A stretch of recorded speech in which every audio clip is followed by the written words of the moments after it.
friends, today is all about soups. I don't know about y'all, but I love a good soup. Ever since I started making my own soups at home, I just haven't even been able to enjoy store-bought canned soups anymore. They're just so much cheaper and tastier to make at home. You have control of all the ingredients. There's nothing not to love about them. And today I'm gonna show you just a few of my favorite soups. Dinner tonight is gonna be potato soup. I picked up this bacon today for $1.10. It's black pepper bacon. It's about a half pound. Some thick bacon. While my bacon starts to fry up, I'll cut up my potatoes. I've got some red ones and Yukon Gold, no particular reason. These were just the last two in the old bag, and then this is from the new bag of potatoes. I am using the Instant Pot to cook my potatoes. I personally love it. I would rather do that than wait for them to cook in the soup. It's definitely not a necessary way of doing it. It's just how I like to do it. I'm also using these baby cut carrots that have been in my fridge for a little while. Normally I would use cut up whole carrots, but I ran out of them. I'm just gonna cut these in half. That's about the size that I like. There's my cut up potatoes and carrots, a cup of water, and then these will cook under high pressure for like 5 minutes. I wish y'all could smell this bacon through the screen because it smells so good. I washed my dang knife and cutting board and put them to the side, and then remembered I wanted to cut an onion. This container over here is just my little freezer scrap container that I put my veggie scraps in so that way I can make broth. My bacon is done cooking. Looks real delicious. I went ahead and put my French oven. Apparently, it is not technically a Dutch oven. It is a French oven. On the heat, put some of the bacon grease in there. My onions are gonna go in there with it. My Instant Pot finished, so I'm gonna release the pressure on that. And my extra bacon grease, I have this handy dandy little grease catch. It's pretty neat. It separates the cooked bits that get left in the pan. And I'm sauteing the onions for just a few minutes. I don't know why I was so gung-ho about putting my cutting board away earlier, because I forgot I was gonna chop up some garlic too. I'll put that in with the onions in just a couple minutes. My onions have been sauteing for probably like 4 minutes or something. Adding in my garlic. And I should mention that I don't really have like a go-to potato soup recipe. Like, I have a general sense of how I want to make the soup, but I don't really have like a concrete recipe. Like my butternut squash soup that I'll make sometime this week does follow, not necessarily like an exact by the book recipe, but it does follow a little bit more of a recipe. This potato soup, sometimes I'll add an onion, sometimes I don't. Sometimes I would take that onion and some of those potatoes and puree it. I'm not going to do that tonight because I don't feel like pulling anything out to puree it.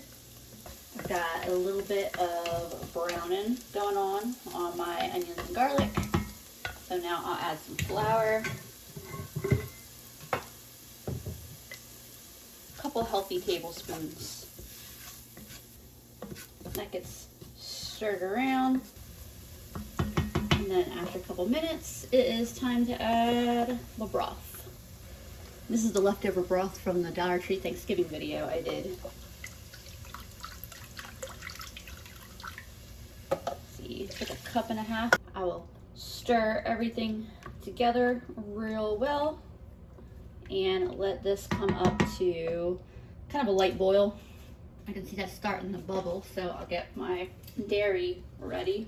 I just taste tested a piece of that bacon. That is really, really good bacon. Definitely that black pepper, it comes through. I had this container of half and half that needed to get finished up, so it made sense to toss it in. I also have this whole milk that's left from my Dollar Tree Thanksgiving video.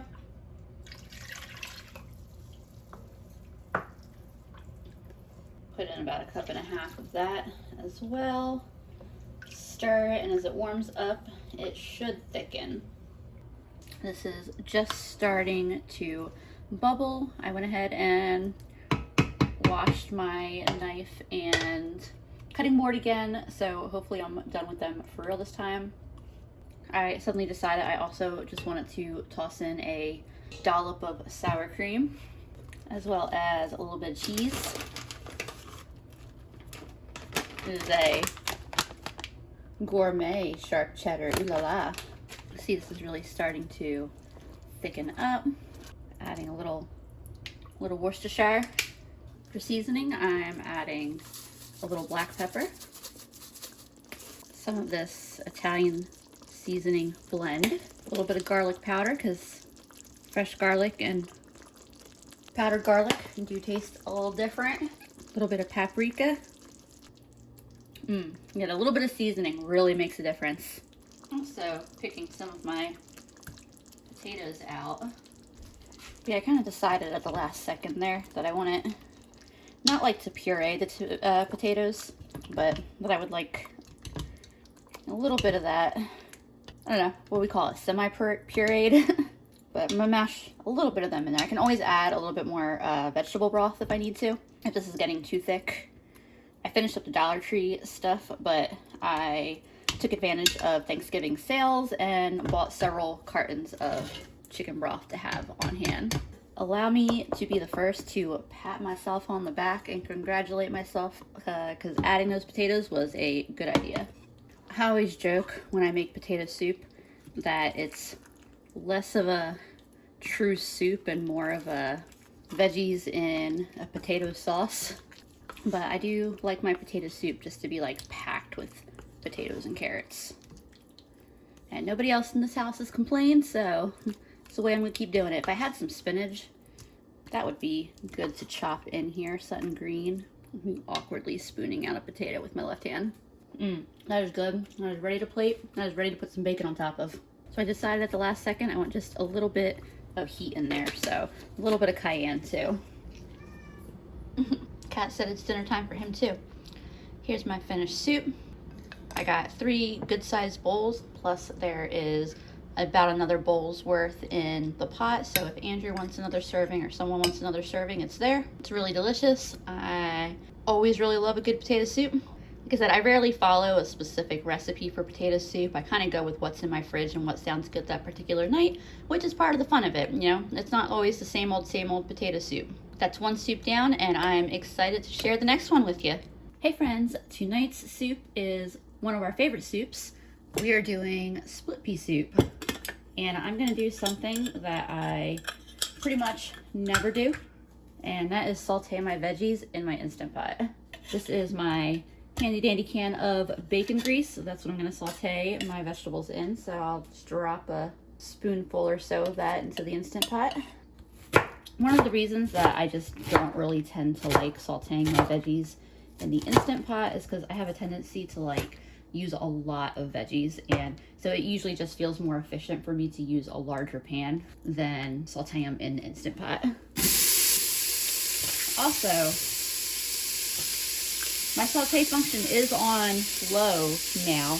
I finally figured that out after I don't even know how long of owning an Instant Pot. And it always just feels to me like it sautés so hot, but I figure I might as well try it out again occasionally just to see if I still don't like using it. See if maybe I've changed my mind a little. Ooh, that first onion was not very potent. This one is potent. Ooh, yeah, that's one of the strongest onions I've had in a while. When it comes to my carrots, so for like my potato soup, I like my carrots to be a little bigger, my carrot chunks, and then for split pea soup, I like them to be a little on the smaller side. The same goes for my celery. In certain soups, like a chicken noodle soup or a turkey noodle soup, something like that, I like to have bigger chunks of celery. Like I would just cut those little smiley shaped cuts. But for my split pea soup, I just like my veggies to be on the smaller side. This is my veggies sauteing around in there. I gotta admit, I don't mind using the Instant Pot this time around. Other times I've done it and I just have really not enjoyed using the Instant Pot for the sauteing bit, but it's going great this time around. Definitely gonna add a few cloves of garlic as well. Garlic is one of those things that I'm excited to be trying to grow. So it gets planted in the fall and then harvested at the end of the following summer. So it's a little bit of a wait, but I'm sure it'll be very worth it. Normally I would love to use a ham bone to cook my split pea soup and use whatever ham is left on it, but you don't necessarily have to wait till you have a ham bone to cook a nice split pea soup. I got this one this weekend for $2.81. I'm just cutting this ham steak into smaller pieces, essentially cubing it to add in. And I'm not going to trim off any of the fat or anything like that. I want all of it to make it into the pot. And ham like this is fully cooked and ready to eat hot or cold, so you can of course snack on it while you cook. My veggies are looking good. I'm adding 2 cups of water. Then I'll be adding in also a full quart of broth. I'm using chicken broth. I'm just going to make sure that there's no pieces stuck to the bottom, anything that will burn a little bit, because then the Instant Pot will give a burn notice, which is just a little alert error message that tells you that there is something burning on the bottom, and it discontinues the cooking process and is a pain because then you got to empty everything out of the pot, clean the bottom of the pot, refill it, and start again. It doesn't happen to me often at all. Usually it's when it's something tomatoey, but I'm putting in one of these ham flavoring packets, especially since I'm not using a ham bone. I'm adding in a full quart of chicken broth. A lot of times when I make this, I'll do the full 6 cups of chicken broth, but I want to try it out doing the 2 cups of water with the ham flavoring packet and just the 4 cups of chicken broth, because I don't want to open another quart container for it. Adding some pepper in there and also some cayenne. Whether you're making this in a pressure cooker or a crock pot or the stove, you don't need to soak split peas, but you do want to rinse them and just check for any like little rocks or debris or anything that just doesn't look like a good pea. I am using the full pound of split peas, by the way. And then I'll add in all the ham. I'm giving everything one last mix, and it is ready to have the lid popped on and cooked. I will cook this for 15 minutes on high pressure and then let it release naturally for 10. If I were going to be cooking this on a stovetop, like in a Dutch oven or something, I would probably let it cook on low for about an hour. And if I was cooking in a crock pot, I would probably do like 7 to 8 hours on low. This is done, so I'll release the pressure. It's been going a little bit longer than 10 minutes, but that's absolutely fine. That smells absolutely delicious. Give this a stir. You can see that the split peas are cooked, and giving it a stir, the whole thing it'll distribute the cooked peas throughout there, and the whole thing will get a little bit thicker. That is really, really good. There's a reason why it is one of our favorite soups. I do think it needs just a little more pepper and cayenne. I think I was a little bit too conservative on adding them at the get-go, but no problem, easy to add more. Between the broth that I added and the ham, I think it's actually salty enough. I don't think I'll need to add any salt. That is perfect. We're ready to be served. Even though we didn't use a ham bone with that ham flavoring packet, this thing, the ham flavoring absolutely is coming through strong in this soup. It's just such a comforting, warm, delicious soup, and there's good reason why it is one of our favorites. Soup number 3 is yet another one of my favorite soups. I don't know if you have realized this yet, but I have a lot of favorite soups. This is a butternut squash soup that I really, really love. It's just such like wonderful fall flavor, and it's really easy to make and comes together very quickly, especially if you have a pressure cooker. I'm gonna handle the rest of the veggies first, and then I'll deal with the butternut squash. So I have one onion that's kind of on the smaller side. And for this, the veggies don't have to be cut very finely or anything. I'm just quartering the onion. For the carrots, I'm just chopping the tops off, and then cutting them into a few big chunks. I do either one large carrot or a couple of more medium-sized ones. And I'm just putting all of these into my Instant Pot insert over here next to me.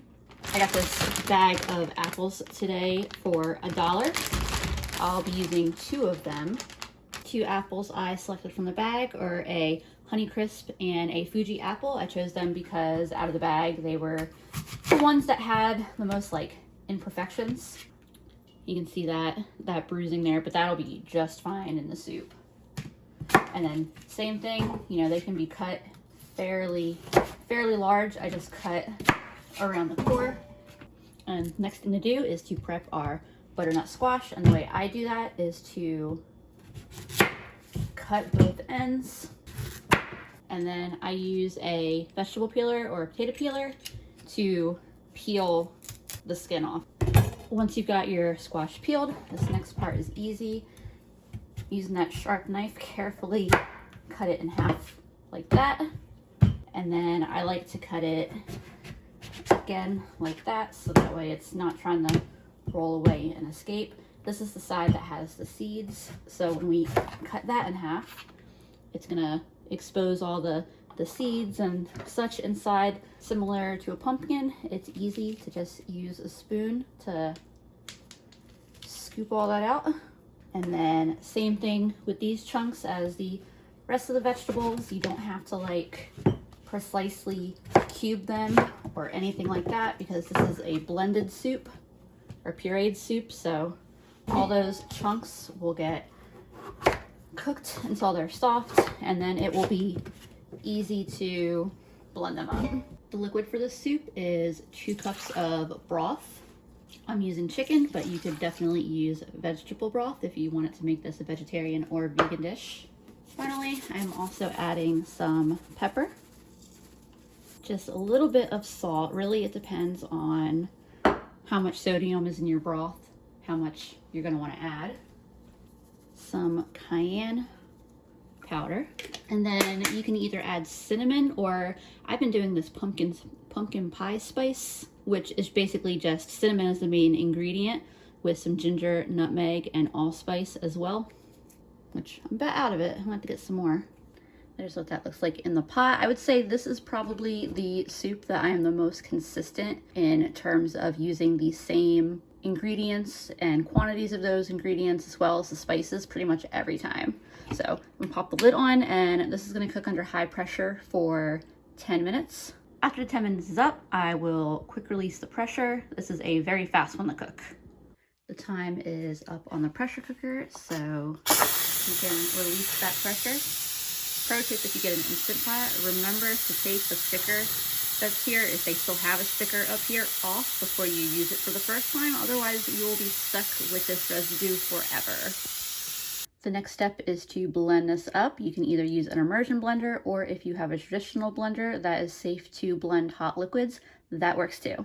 Here's the soup all blended up, and the final step is to add a ½ cup of cream. If you wanted this to be a vegan soup, coconut milk would be a great alternative. You know, funny how I ended up with this giant carton of heavy cream. I've mentioned before that I participate in my local Buy Nothing group on Facebook. It's a group designed around hyper-local gifting. So if you have things that you're considering trashing or donating or recycling, you can offer them to your immediate neighbors if you think that they may be able to use it. Someone up the road from me was misdelivered an order from Aldi, like an Instacart order from Aldi, and they didn't want it. And so they posted asking, could anybody use these items? So I was gifted this, a couple cartons of eggs, and this really delicious salad dressing that I never would have tried had I not been gifted it. Now the only thing that's left is to give it a taste. I don't need to adjust the seasonings at all. It's just such a creamy and warm soup. The cinnamon and the cayenne. I don't make it necessarily spicy per se, but it's a nice warmth. It's a really good cold weather soup. I don't usually garnish with an avocado, but I had an avocado in my fridge and there were just like alarm bells going off in my head that this avocado was going to pass its prime, but it was one of the most perfect avocados I've cut into. I was thinking the fresh creaminess might be really good in this soup with the warm spices. It is pretty good in this soup. I'm gonna go enjoy the heck out of this bowl. I will see y'all for the next soup.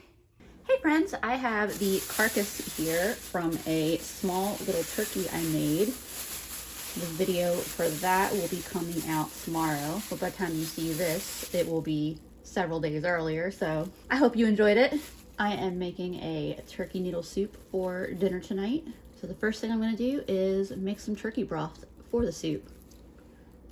So the pieces of the carcass go in the pressure cooker. I've got a few pieces of meat in here that I'm saving. I have a little more meat in the fridge. I just pulled these extra pieces off the bones just now. And then I also have my little container of veggie scraps from the freezer. I'll add a couple handfuls of those. I think I'm just gonna do 2.5 quarts of water. I'll let this cook for a couple hours and I'll be back for it later. Here's my finished broth. All I need to do is run this through a strainer and that will separate all of the scrap veggies and bones from the broth and it'll be ready to use. I have floured my counter and I'm gonna make some rolls. I made this dough last night. It's a really simple, no knead recipe. I actually just made it on my $25 budget Thanksgiving video. But if you want a refresher on the recipe, it is 3¼ cups of flour, 2 teaspoons of salt, a ½ teaspoon of yeast, and 1½ cups of warm water. You mix all the dry ingredients in a bowl, add the water, mix it up until it forms a shaggy, sticky dough, and then just cover it and leave it overnight. I'm also setting my oven temperature to 450, and I don't know about y'all, but I always have to check my Dutch oven and make sure there's nothing in it before I stick it in the oven. I'm letting my Dutch oven preheat with the oven. I'm going to make rolls with this. So if I was making a loaf, I would just pull all these sides in so that way I have a nice smooth loaf like that, and then I would just let this sit for about 20 or 25 minutes while my Dutch oven preheats. But for my rolls, I'm gonna see if I can manage to cut this into relatively even sized rolls. And then I'll take my individual little rolls here and basically do the same thing I was just doing with the big loaf, and just kind of pull the sides underneath until I have some nice smooth rolls on top. I had to move these over so that way I would have room on my counter to finish the soup, but these will rest for the next 20 minutes or so. Usually I like to make chicken or turkey noodle soup in my Dutch oven, but since that is being used up by my bread, I'm gonna make the soup in my pressure cooker. I strained the scraps and bones out of the broth, and it's a really, really lovely brown broth. I just put some oil in my pressure cooker and I'm turning it onto the saute function. And here I have 1 onion, 2 celery stalks, and 3 carrots that I chopped up to put in. And so I'll dump that right in so I can saute them for a few minutes. I just pulled my Dutch oven out. It is very, very hot. I'm going to very carefully transfer my rolls into my Dutch oven here. I'll kind of squish them together, but that should be okay. Lid goes back on. These will go in the oven for 30 minutes. Then I will remove the lid and cook them for another 10 minutes or so. My onions are turning translucent and the veggies are softening. They're starting to stick to the bottom a little bit, so I think I'm ready to go ahead and move on with the next steps. I have the rest of my turkey leftovers that I have cut up. I'm adding some seasonings now, some salt, and it may need more salt. If you feel like I'm adding a lot of salt, just remember that the broth that we're adding has no sodium in it. There's no salt added to any of the veggies, the turkey, to the broth. I'll put a little crushed red pepper in it as well. Get just a little bit of heat in there. Give everything a good stir. Now I'll get this broth added.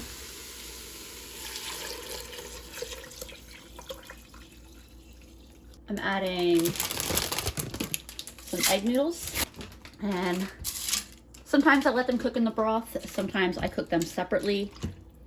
The nice thing about having them cook in the broth is that they'll be imbued with all of those flavors from the broth. The downside is that you'll have less broth, but in this case, I think that it'll work out really nicely. I have a feeling this is going to be a really, really nice soup. It smells really, really nice. I haven't actually cooked egg noodles in the Instant Pot before, but I'm willing to experiment here. So I'll turn the saute function off. I'm going to close the lid, and I'm going to let it pressure cook for, it's on 2 hours right now from the broth. I'm going to drop it down to 2 minutes, and I'm going to pressure cook it for 2 minutes, quick release it, see how done those noodles are, and I can always pop the top back on for a few minutes if I think they're a little too al dente. Alrighty, it took like 3 minutes for the pressure to release fully. Let's see what these look like. It's looking like the noodles are fully cooked. Find myself a fork real quick. By the way, the rolls are in their last 5 minutes uncovered. So in 5 minutes, they will come out of the oven and be done. Noodles taste really good. I love it when they soak up the broth. I probably could have gotten away with just putting them in for 1 minute. I don't necessarily think they're overcooked, but if you wanted them a little more al dente, definitely either 1 minute, maybe even 0. I don't know. I'll have to test around and play with the timing. Don't ask me why I got a fork instead of a spoon. I don't know. I took the insert out because the pressure cooker is a really, really good insulator, and this is so scalding hot. If I poured myself a bowl of this right now, I would definitely burn my mouth. It has a really good flavor, but it needs a little more salt in it. I just pulled those rolls out of the oven, and I cannot wait to show you in a minute. I'm adding a little bit of Worcestershire sauce, and I think I want to add a little onion powder to it. I just tasted it with the additions, and it is perfect now. It is savory and warm and comforting and everything that you would want out of a turkey noodle soup. Y'all, check out these rolls. I'm about to pull them out of the Dutch oven so they can cool for a few minutes, but these look so good. I'm so excited about these. I just grabbed one of my rolls. I probably should let it cool down a little more, but I really just kind of want to eat it now. Like, you hear that crunch? How gorgeous is that? And it tastes so good too. Nothing beats fresh homemade bread. I just put some butter on it too. I'm forgetting all about this soup because I'm so focused and distracted by this bread. Quick tip while I'm thinking of it. These Instant Pot inserts are nice since they are all metal. If you need to cool down your soup quick to go in the fridge, you can just fill your sink with really cold water and set the metal insert into the sink and give the soup a stir inside the pot. It's a really great way of cooling down hot liquids really fast to get them in the fridge, so that way you're not just letting this sit on the counter for an extended period of time, and so that way you don't have to put something that's probably a little on the warm side in your fridge. Soup is really good too. I'm distracted by the bread right now, but the soup is also excellent. Y'all will have to let me know which one of the soups I made is your favorite. Do you have a favorite soup that I didn't do? I definitely have some other favorites that I did not include. As always, thank you for watching, and I'll see y'all again soon.